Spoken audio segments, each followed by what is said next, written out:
Hi, I'm Steph Almasi and I am Assistant Gardening Supervisor here at Mount Auburn Cemetery, and I'm going to be talking about winter interest in Asa Gray Garden.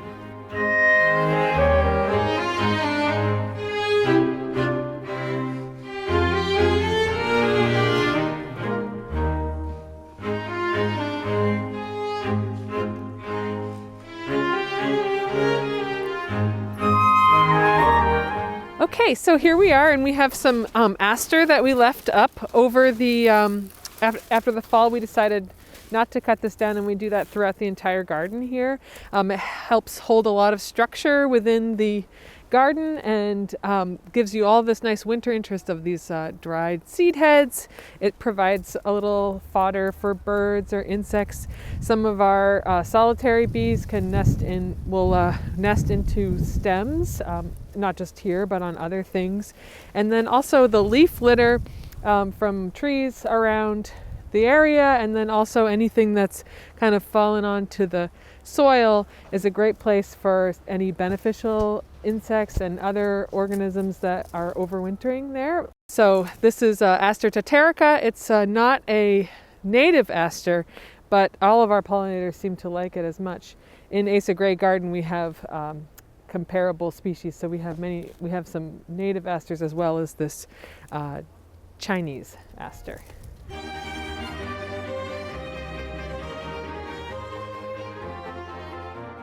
So we have this nice grass here, miscanthus.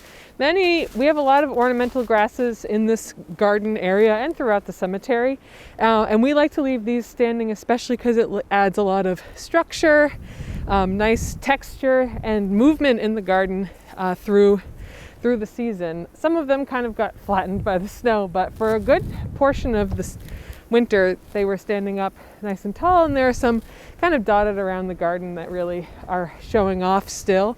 Lots of bits of this plant can be used for birds or other animals and things for nesting or for food and things like that, so it's nice to be able to give that back to those guys. We also have these nice little ornamental allium that we leave those standing. They have a purple flower in the summer, and then we leave that through the winter because they just look fun and add a little bit of interest in the garden, along with the calicarpa here too. Those were loaded with, they have just a little bit left still of berries here. They have a purple berry that all the birds ate a couple months ago, which is good. That's for them, and but it still looks beautiful here.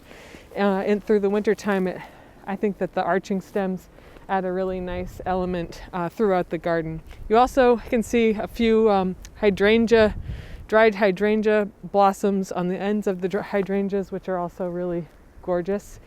And then not to mention the large structural elements like this large umbrella pine and of course this beautiful huge ginkgo tree, which all add wonderful interest to the overall structure of the garden throughout.